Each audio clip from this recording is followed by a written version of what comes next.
ذکر حق کے نور سے روشن ہے اس کی صبح و شام، اس کے ہر گوشے میں گونجے حق تعالی کا کلام۔ یہ ادارہ مجلس تعلیم القرآن جس کا نام۔ اعوذ باللہ من الشیطان الرجیم، بسم اللہ الرحمن الرحیم۔ وَلَن تَرْضَىٰ عَنْكَ الْيَهُودُ وَلَا النَّصَارَىٰ حَتَّىٰ تَتَّبِعَ مِلَّتَهُمْ قُلْ إِنَّ هُدَى اللَّهِ هُوَ الْهُدَىٰ وَلَئِنِ اتَّبَعْتَ أَهْوَاءَهُمْ بَعْدَ الَّذِي جَاءَكَ مِنَ الْعِلْمِ مَا لَكَ مِنَ اللَّهِ مِن وَلِيٍّ وَلَا نَصِيرٍ۔ ولن اور ہرگز نہیں، ترضا راضی ہوں گے، عنکا آپ سے، الیہود یہود، ولن نصارہ اور نہ ہی نصارہ، حتیٰ یہاں تک کہ جب تک تتبع آپ اتباع کریں، آپ پیروی کریں، ملتہم ان کی ملت کی، ان کے مذہب کی۔ قل آپ فرمائیے نبی صلی اللہ علیہ وسلم،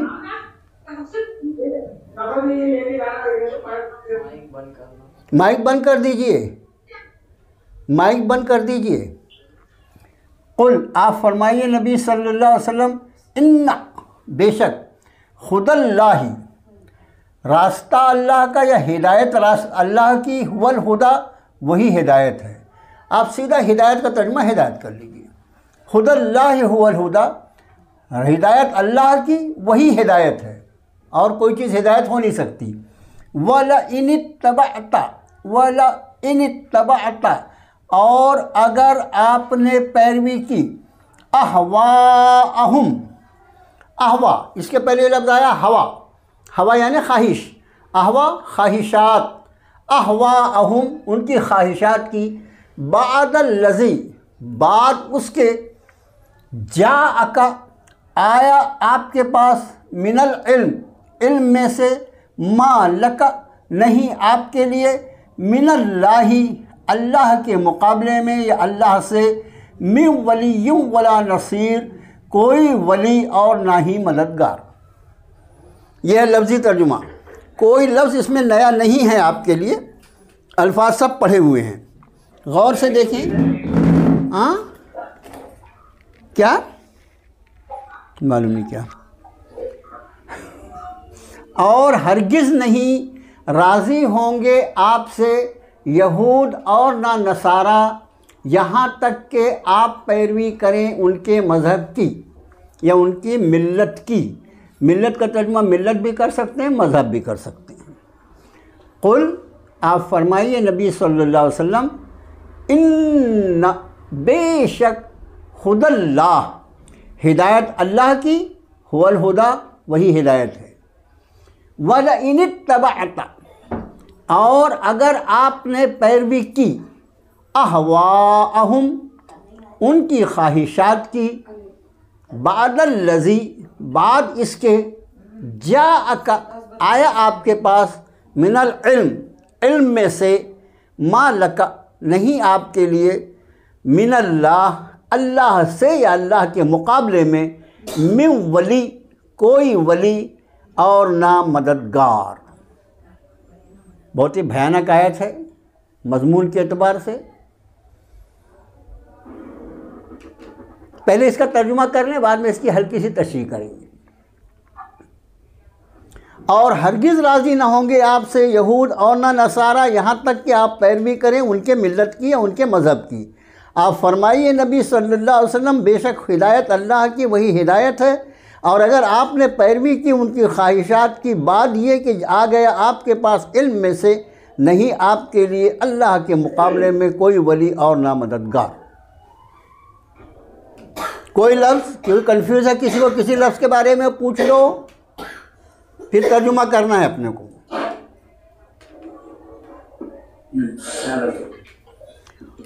چلو، ہاں دین بھی کہہ سکتے ہیں، دین بھی کہہ سکتے ہیں، ملت کا ترجمہ ملت، مذہب، دین تینوں کر سکتے ہیں۔ چلیے ترجمہ کوئی جینٹس میں سے کریں، اقبال بھائی آپ کیجیے. اعوذ باللہ من الشیطان الرجیم بسم اللہ الرحمن الرحیم ولن ترضى عنك اليهود ولا النصارى یہود ولن ترضى عنك اليهود ولا النصارى حتى تتبع ملتهم قل ان هدى الله هو الهدى ولئن اتبعت اهواءهم بعد الذي جاءك من العلم ما لك من اللہ من ولی ولا نصیر. اور ہرگز راضی نہ ہوں گے تم سے یہود اور نہ نصارہ یہاں تک کہ آپ پیروی کرو ان کی ملت کی. آپ صلی اللہ علیہ وسلم فرما دیجئے کہ بے شک ہدایت اللہ کی ہے. ہدایت اللہ کی وہی ہدایت ہے. لفظی ترجمہ وہی ہے. ہاں ہدایت اللہ کی سے مراد وہ ہدایت جس کو اللہ نے نازل فرمایا یعنی قرآن. جی قرآن. اور اگر آپ پیروی کرو گے ان کی خواہشوں کی بات اس کے کہ آپ کے پاس آ گیا علم تو نہیں ہے آپ کے واسطے اللہ کے سوا کوئی مددگار اور دوست کوئی دوست اور نہ مددگار. بہت اچھے. چلیے ہاں چلیے اپنے دلدار صاحب آپ کیجیے. آپ شروع کر رہے تھے نا؟ ہاں کر لیجیے آپ ترجمہ کر لیجیے. بیٹھے ادھر بیٹھ اب سمجھ بیٹھ. اور ہرگز نہیں راضی ہوں گے آپ سے یہود اور نصارہ یہاں تک کہ آپ پیروی کریں ان کے ملت کی. آپ فرما دیجیے اے نبی صلی اللہ علیہ وسلم بے شک ہدایت اللہ کی وہی ہدایت ہے اور اگر آپ نے پیروی کی ان کی خواہشات کی بعد اس کے کہ آپ کے پاس علم ہے. جا کا آ گیا آپ کے پاس علم میں سے. جا کا مطلب آنا ہم نے بتایا تھا اس میں کا کی ضمیر لگی ہوئی ہے. جا کا بعد اس کے کہ آ گیا آپ کے پاس علم. جی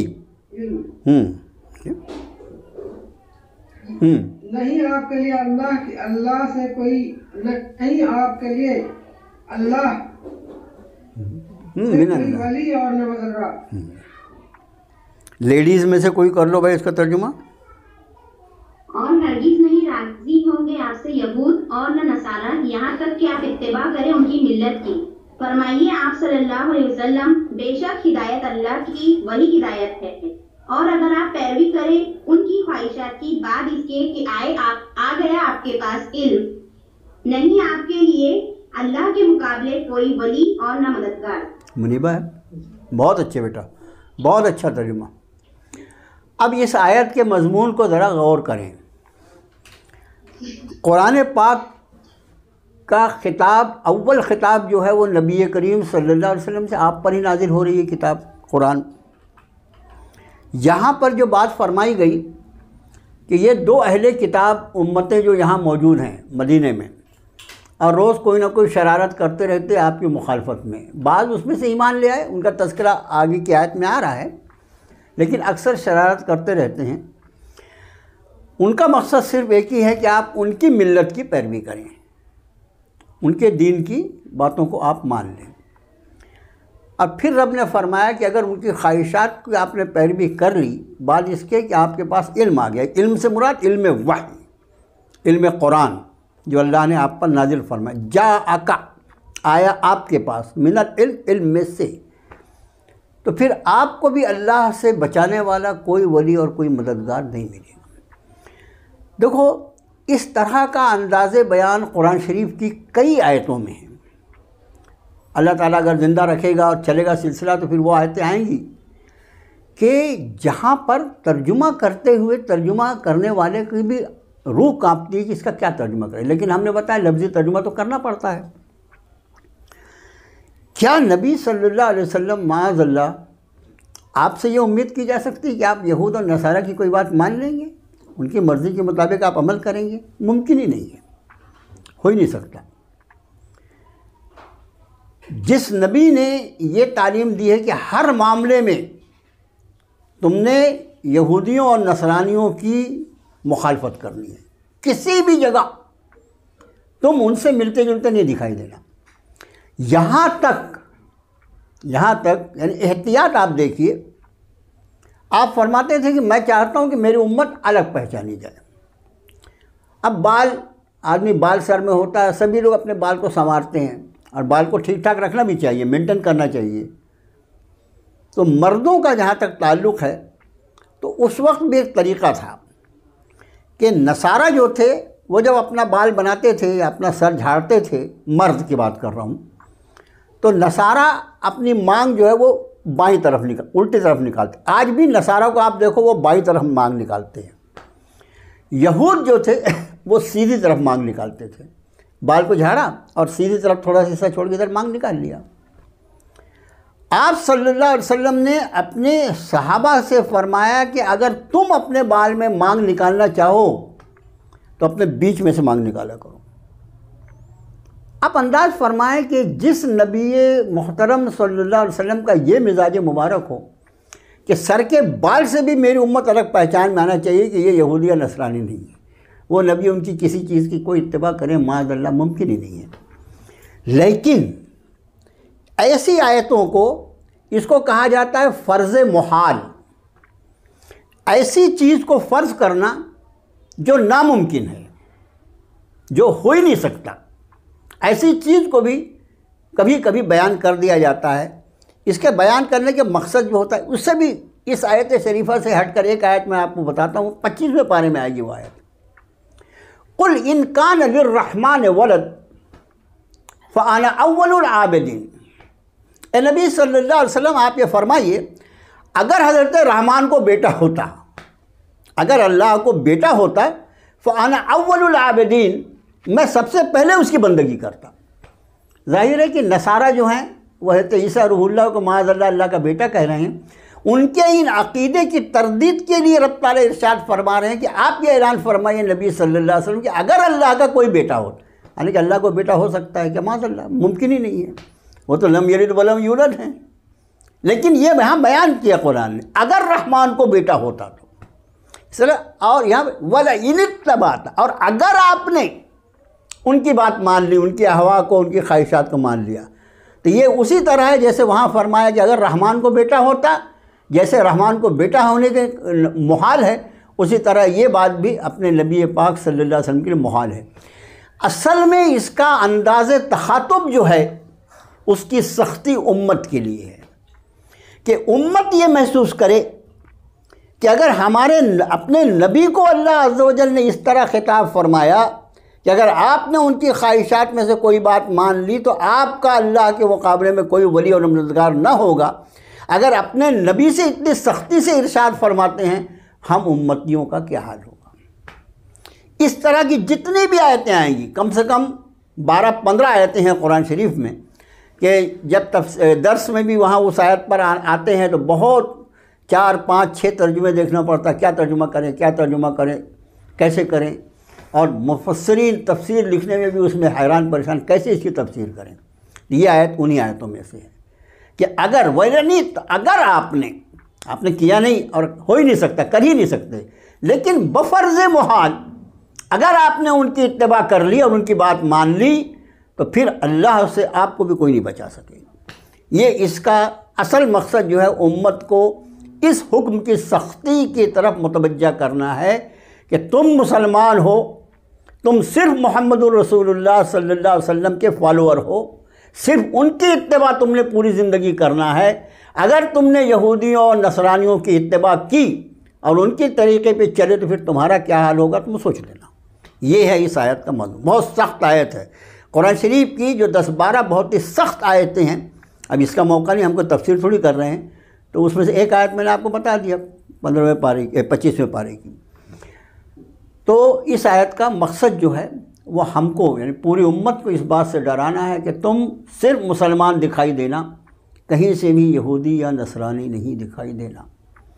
اور ہمارا حال یہ ہے کہ ہم تو نبی کریم صلی اللہ علیہ وسلم کی ولادت کے دن اس شیطانیت پر آ گئے کہ کیک کاٹ رہے ہیں نصارہ کی طرح سے، کیک کاٹ رہے ہیں۔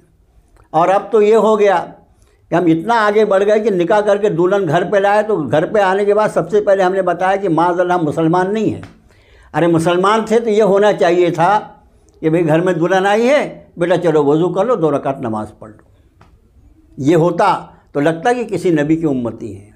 اب آج کل یہ ہو گیا کہ دلہن آ رہی ہے تو دولہا اور دلہن مل کے، اور اگر اور زیادہ بے شرم ہیں تو وہ ایک ہی اسٹیج پر کھڑا کر دیا اور وہاں پہ دولہا دلہن مل کے کیک کاٹ رہے ہیں اور کیک کھلا رہے ہیں۔ یہ کیک کاٹنا جو ہے نا، یہ نصرانیوں کا طریقہ ہے بھائی، مسلمانوں کا طریقہ نہیں ہے۔ مسلمان جو ہے ہر چیز طریقے سے کھاتا ہے، سنت طریقے سے۔ اس آیت کی روشنی میں آپ اور پوری امت کو اپنا چہرہ دیکھنا چاہیے کہ وَلَئِنِ اتَّبَعْتَ أَهْوَاءَهُمْ بَعْدَ الَّذِي جَاءَكَ مِنَ الْعِلْمِ، اور اگر آپ نے پیروی کی ان کی خواہشات کی اس کے بعد کہ آپ کے پاس علم آ گیا ہے، مَا لَكَ مِنَ اللَّهِ مَا لَكَ مِنَ اللَّهِ، نہیں ہوگا آپ کے لیے اللہ سے، اس کو بریکٹ میں آگے بڑھاتے ہیں ترجمہ، نہیں ہوگا آپ کو کوئی اللہ سے بچانے والا، یا نہیں ہوگا کوئی آپ کا اللہ کے مقابلے میں ولی، یعنی کارساز، کام بنانے والا، اور نہ ہی مدد کرنے والا۔ آیت تو لیڈیز بھی ترجمہ کر چکی۔ چلو اگلی آیت دیکھو، الذین آتیناہم الکتاب یتلونہ حق تلاوتہ اولئک یؤمنون بہ ومن یکفر بہ فاولئک هم الخاسرون۔ اس میں بھی کوئی نیا لفظ نہیں ہے۔ الذین، وہ لوگ جو آتیناہم، آتینا دیا ہم نے، ہم انہیں، وہ لوگ جنہیں ہم نے دیا کتاب، یتلونہ وہ تلاوت کرتے ہیں اس کی۔ تلاوت کا لفظ جہاں آئے اس کا ترجمہ تلاوت کرو، پڑھنا مت کرو۔ یتلونہ وہ تلاوت کرتے ہیں اس کی، یعنی اس قرآن کی، حق تلاوتی، جیسا حق ہے اس کو تلاوت کرنے کا۔ لفظ تلاوت جو ہے یہ صرف اللہ کی کتاب کے لیے ہی استعمال ہوتا ہے، یہ خیال رکھنا۔ تورات شریف کی تلاوت، انجیل کی تلاوت، زبور کی تلاوت، قرآن کی تلاوت، بخاری شریف کی تلاوت نہیں ہوتی، بخاری شریف پڑھی جاتی ہے، یاد رہے گا۔ تلاوت کا لفظ صرف کتاب اللہ ہے، اور تلاوت کے لفظی معنی ہوتے ہیں پیچھے چلنے کے۔ تلاوت کا لفظی معنی لغت کے اعتبار سے کیا ہوتا ہے؟ پیچھے چلنے کے۔ اس کا معنی جو کچھ پڑھ رہا ہے، اس کو سمجھ رہا ہے، اس کو اپنے دل میں اتار رہا ہے اور اس پر عمل پیرا ہے، تب یہ سب ملتا ہے تو تلاوت بنتی ہے۔ اس لیے یہ لفظ صرف اللہ کی کتاب کے لیے استعمال ہوتا ہے۔ وہ لوگ جنہیں ہم نے دی کتاب وہ تلاوت کرتے ہیں اس کی جیسے حق ہے اس کی تلاوت کرنے کا۔ اولئک یؤمنون بہ، یہ وہ لوگ ہیں وہ ایمان رکھتے ہیں اس پر یعنی اس قرآن پر۔ ومن یکفر بہ، اور جو کوئی انکار کرے اس کا، فاولئک هم الخاسرون، پھر وہی لوگ وہی نقصان اٹھانے والے ہیں۔ پھر سے دیکھیے، وہ لوگ جنہیں ہم نے دیا کتاب وہ تلاوت کرتے ہیں اس کی جیسا حق ہے اس کی تلاوت کا، وہ لوگ ایمان رکھتے ہیں اس پر، اور جو کوئی انکار کرے اس کا پھر وہی لوگ وہی نقصان اٹھانے والے ہیں۔ کوئی لفظ کسی کے بارے کچھ پوچھنا ہے، کوئی لفظ کے بارے میں نہیں پوچھنا ہے، چلو تلاوت ترجمہ کرو، آگے اپن بسم اللہ الرحمن الرحیم۔ الذین آتیناہم الکتاب یتلونہ حق تلاوتہ اولئک یؤمنون بہ ومن یکفر بہ فاولئک هم الخاسرون۔ کاشف، وہ لوگ جنہیں دیا ہم نے کتاب وہ اس کی تلاوت کرتے ہیں جیسا حق ہے اس پہ تلاوت کرنے کا۔ جی، وہی لوگ ایمان رکھتے ہیں اس پر، اور جس نے انکار کیا پھر وہی لوگ خسارہ اٹھاتے ہیں۔ یکفر بہی کا ترجمہ چھوڑیے بیٹا، جس نے انکار کیا، اور جس نے انکار کیا اس کا، ہاں اس کا، ہاں کہا، بہت اچھے، بہت اچھے۔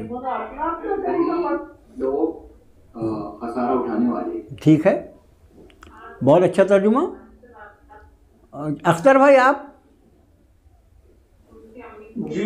جی ترجمہ کریں. وعلیکم السلام ورحمۃ اللہ. بسم اللہ الرحمن الرحیم. الذین آتیناہم اولئک یؤمنون بہ ومن یکفر بہ فاولئک هم الخاسرون. اور وہ لوگ جنہیں ہم نے دی کتاب وہ تلاوت کرتے ہیں اس کی جیسے اس کی تلاوت کا حق ہے. یہی لوگ ایمان رکھتے ہیں اس پر، اور جو انکار کرے اس کا بس وہی لوگ خسارہ پانے والے ہیں. بہت اچھے بہت اچھے. لیڈیز میں کوئی ترجمہ کریں. وہ لوگ جو دیا ہم نے کتاب وہ تلاوت کرتے ہیں اس کی یعنی قرآن کی جیسے حق ہے اس کو تلاوت کرنے کا. وہ لوگ جو ایمان رکھتے ہیں اس کتاب پر اور جو کوئی انکار کرتا ہے وہی لوگ نقصان اٹھانے والے ہیں. بہت اچھے.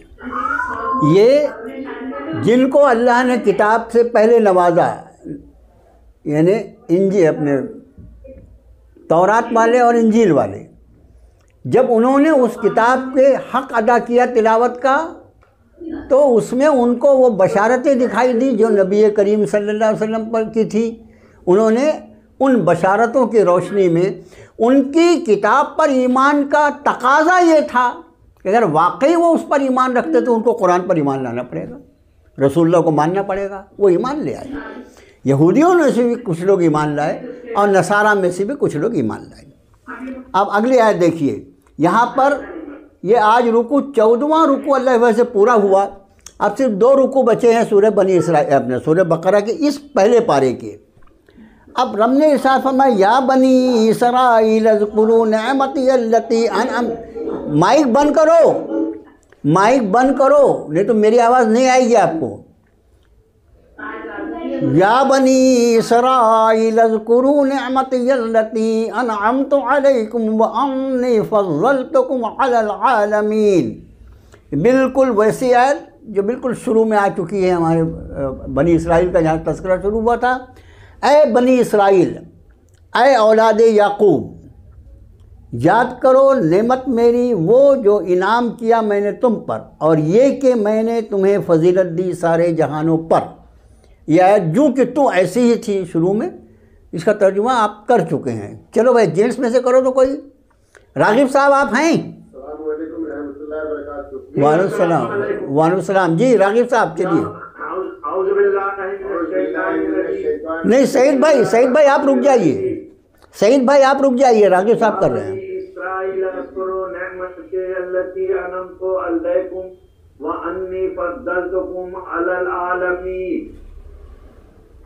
اے بنی اسرائیل یاد کرو، تم یاد کرو میری نعمتوں کو جو میں نے تم پر کی اور یہ کہ میں نے تمہیں فضیلت دی زمانے والوں پر. واہ واہ خوب ہے.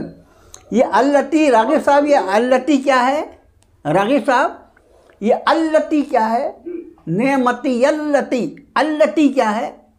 کس کا مؤنث ہے؟ یہ التی جو ہے وہ کس کا مؤنث ہے؟ اقبال صاحب التی کس کا مؤنث ہے؟ الذی کا. ہاں یاد رکھو یہ الذی تو بہت جگہ آتا ہے اور اس کی جمع الذین آتا ہے. التی جو ہے وہ الذی کا مؤنث ہے، اس لیے کہ نعمت کا لفظ آیا اور نعمت جو ہے وہ مؤنث ہے، اس لیے بجائے الذی کے التی آیا ہے نا. التی جو ہے اس کا یاد رکھیں، التی الذی کی مؤنث ہے. چلیے سعید بھائی آپ ترجمہ کر لیجئے. بسم اللہ الرحمن الرحیم.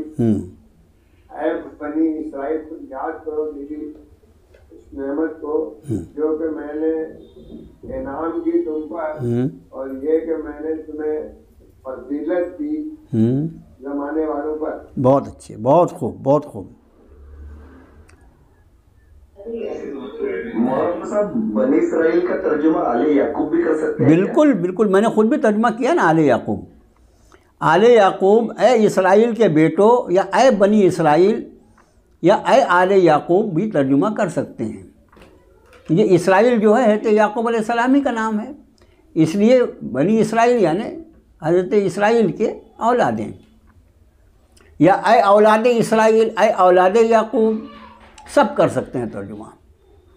اگلی آیت دیکھیے، یہ آیت بھی جو کہ تو ہی آئی تھی، وَاتَّقُوا يَوْمًا لَا تَجْزِي نَفْسٌ عَن نَفْسٍ شَيْئًا وَلَا يُقْبَلُ مِنْهَا عَدْلٌ وَلَا تَنْفَعُهَا شَفَاعَةٌ وَلَا هُمْ يُنصَرُونَ، اور ڈرو اس دن سے نہیں کام آئے گا کوئی شخص کسی شخص کے، یا کوئی نفس کسی نفس کے، وہ بھی ترجمہ کر سکتے ہیں، کچھ بھی، شیء کچھ بھی، وَلَا يُقْبَلُ مِنْهَا عَدْلٌ، اور نہ قبول کیا جائے گا، یقبلو مجہول یقبلو کا، یقبلو، اور نہ قبول کیا جائے گا اس سے کوئی معاوضہ، عدل یعنی بدلہ، بدلہ ہم اس کو معاوضہ کہتے ہیں، اور نہ قبول کیا جائے گا اس سے کوئی معاوضہ، ولا تنفعها، اور نہ نفع دے گی اسے، شفاعت کوئی سفارش، ولا ہم، اور نہ وہ،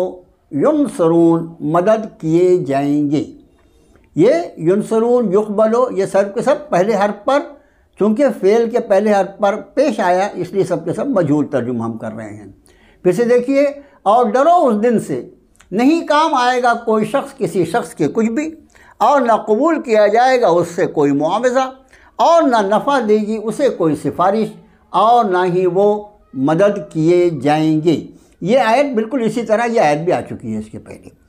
چلیے ترجمہ کریں، جینٹس میں سے جنہوں نے نہیں کیا وہ کریں۔ ابھی وہ سسٹم لگ جائے گا میرے پاس ایل سی ڈی پر، سب کے نام مجھے دکھیں گے، ابھی معلوم نہیں کون نے کرا کون نے نہیں کرا، کون ہے کون نہیں ہے لائن پر۔ چلو بھائی، جنہوں نے ترجمہ نہیں کیا ہے وہ لوگ کریں ترجمہ۔ کاشف آپ کر چکے ترجمہ؟ جی میں کر لیتا ہوں۔ ہاں جی بولیے، چلیے آپ نے ترجمہ کیا تو۔ اعوذ باللہ من الشیطان الرجیم، بسم اللہ الرحمن الرحیم۔ اور ڈرو اس دن سے جس دن بدلہ نہ ہوگا کوئی شخص کسی شخص سے، اور نہ قبول کیا جائے گا اس سے کوئی معاوضہ، اور نہ اس سے نفع دے گی کوئی سفارش، اور نہ کوئی مدد کی جائے گی۔ بہت اچھے، بہت اچھے، بہت اچھا ترجمہ۔ اور کوئی ترجمہ کرنا چاہے گا؟ جینٹس کوئی ترجمہ کرے گا؟ ہاں جی۔ واتقوا یوما لا تجزی نفس عن نفس شیئا ولا یقبل منها عدل ولا تنفعها شفاعۃ ولا هم ينصرون۔ ڈرو اس دن سے جس دن کوئی بھی کسی کے کچھ بھی کام نہیں آئے گا، اور اس سے کوئی فدیہ قبول کی جائے گی، اور نہ اس سے کوئی سفارش فائدہ پہنچائے گی، اور نہ فائدہ پہنچائے گی، اور نہ کوئی فائدہ پہنچائے گی، ٹھیک ہے نا؟ ہاں، اور مدد کی جائے گی، نہ وہ ولا ہم ینصرون، اور نہ ان کی مدد کی جائے گی۔ چلیے اب دیکھو اگلی آیت، وَإِذِ ابْتَلَىٰ إِبْرَاهِيمَ رَبُّهُ بِكَلِمَاتٍ فَأَتَمَّهُنَّ قَالَ إِنِّي جَاعِلُكَ لِلنَّاسِ إِمَامًا قَالَ وَمِنْ ذُرِّيَّتِي قَالَ لَا يَنَالُ أَحَدِ الظَّالِمِينَ۔ اب یہاں سے اختتام کی طرف چل رہا ہے پہلا پارہ۔ ابتلا کہتے ہیں آزمائش کو، جانچنا یا آزمانا۔ وَإِذِ ابْتَلَىٰ إِبْرَاهِيمَ رَبُّهُ، یہاں پر اس آیت شریفہ میں، یہاں تو نہیں لیکن اکثر مصحف مبارک میں سائیڈ میں لکھا رہتا ہے احتیاط، ہوش میں رہ کے پڑھو، زیر زبر کا فرق معنی کو بدل دے گا۔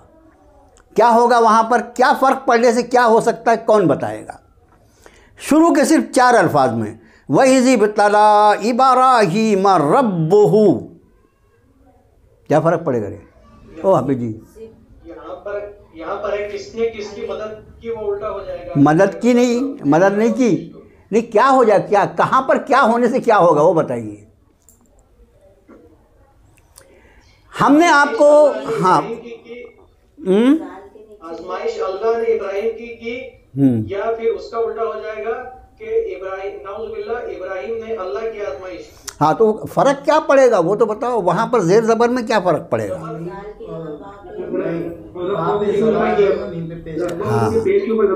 ہاں وہ جو اصول ہے کہ فاعل اور مفعول، فاعل اور مفعول، فاعل جو ہوتا ہے اس پر ہمیشہ پیش ہوتا ہے اور مفعول پر ہمیشہ زبر ہوتا ہے. اب یہاں پر دیکھو وَإِذِ ابْتَلَىٰ عبر، اب یہاں پر اتفاق سے کیا ہو گیا؟ مفعول پہلے آ گیا. عام طور سے کیا ہوتا ہے جملوں میں فعل فاعل مفعول ایسا رہتا ہے، لیکن یہاں پر مفعول پہلے آ گیا.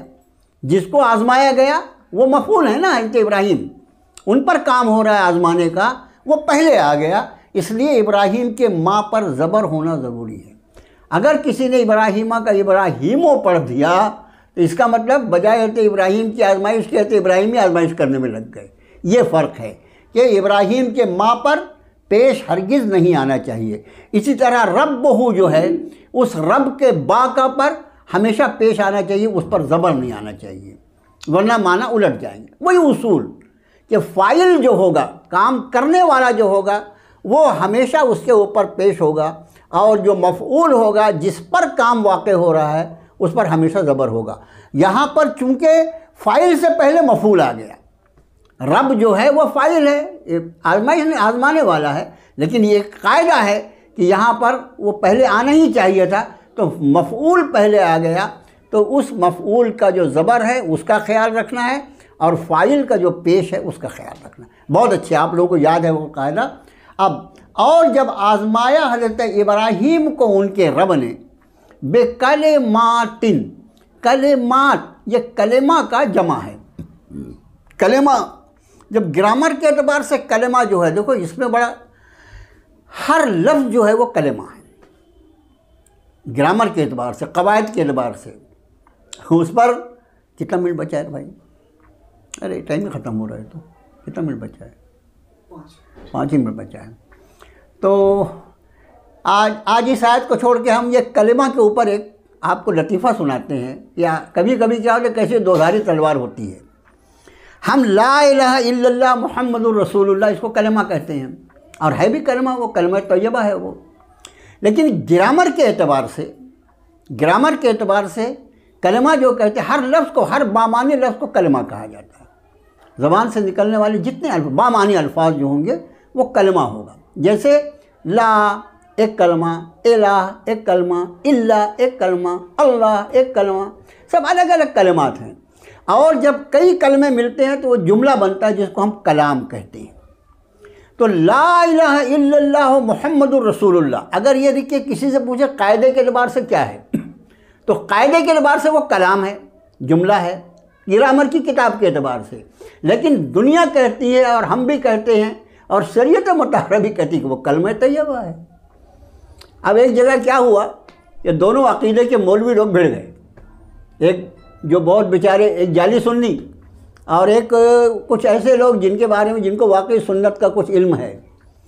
وہ سامنے والے نے سوچا کہ اس کو پٹکنا کیسے، تو اس نے پوچھا اچھا آپ بہت بڑے عالم ہو، یہ بتاؤ لا الہ الا اللہ محمد الرسول اللہ کلمہ ہے کہ کلام ہے؟